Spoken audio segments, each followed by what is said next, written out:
What's up, guys? Tommy, Modern Canine Solutions. Today is day 4 of my 90-day challenge. I took yesterday off, Sunday, my family day of rest. Speaking of rest, today I want to talk about giving your dog a rest. A lot of us, especially trainers, competitors, things like that, we tend to push our dogs very hard. We do too long of sessions, work dogs back to back too much, don't give them days off to just kind of relax and decompress. This goes for pet dogs as well, especially for some of us that have behavior cases that truly want to get results and make things go fast. We think that pushing through is the best option.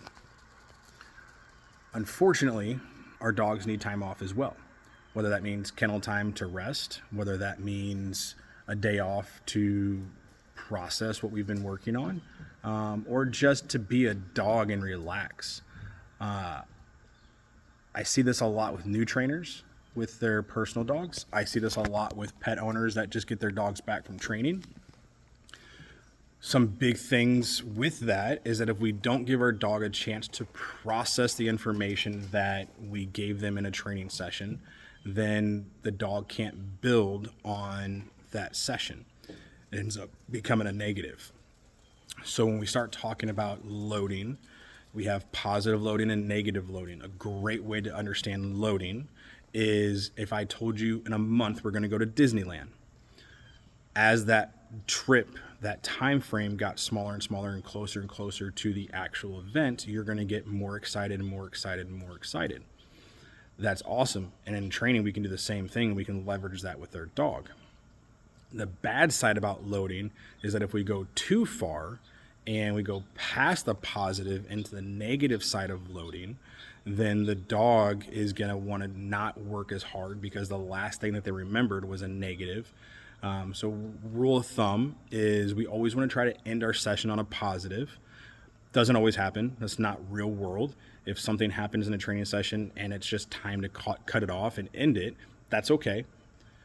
More often than not, though, if my dog is struggling because maybe it's a long session, maybe I'm in public, maybe there's just a lot of stuff going on, I will try to find something that the dog can accomplish super easy. So if the dog knows a sit command, knows a down command, a simple come command, a recall from a short distance that I can reward the dog very positively on, then I'm going to keep my dog in a more positive loaded state. And if I put them away, the last thing they're going to remember is that positive experience, which is going to make them want to come out.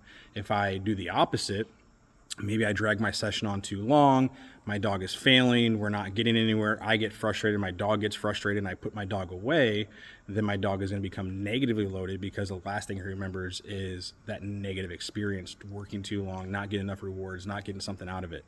So if we think about negative loading, like I'm going to tell you next month you have a dental appointment, you have to go see the dentist, that whole build up to the time when you have to go to the dentist, you're going to get crankier and in worsen, emotional state. You're going to start dreading that day. And when it comes, you're going to be even worse off. Nobody likes to go to the dentist. Just like no dog likes to get overworked or work too long, not enough rewards, not enough positive, all those different things. So the rest really helps our dogs to take in the information. It lets the dog process everything that we did.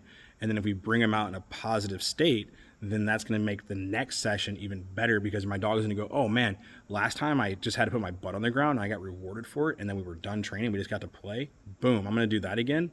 And then we start adding in duration into those sessions, which will build endurance, and our loading will increase where my dog will load longer and I'll have a more positive experience in my training sessions. So don't forget to give your dog downtime. Try to end your sessions on a positive, and ultimately make sure you're having fun in your sessions, because if you're not having fun, your dog definitely isn't having fun. Rest is huge.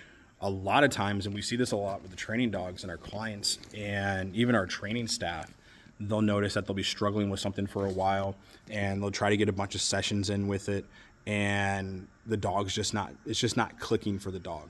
and then you let the dog have a day or so not working on that specific thing, and then you try it again out of nowhere, and the dog's like light bulb, and it clicks, and then you never have to worry about it again. The dog just knows it now.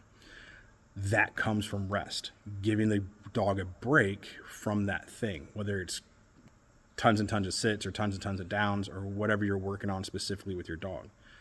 Make your sessions short, make them fun, make them positive, and then work on something else in the next session.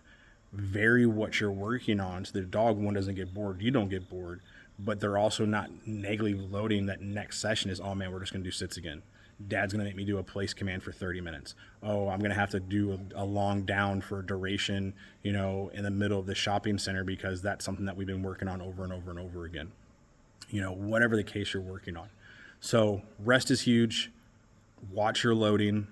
Make sure you're staying on the positive side of it rather than the negative side. And end all, say all, have fun with your dog. Because if you're not having fun, your dog's not having fun. And if we're not having fun, then what the hell is the point?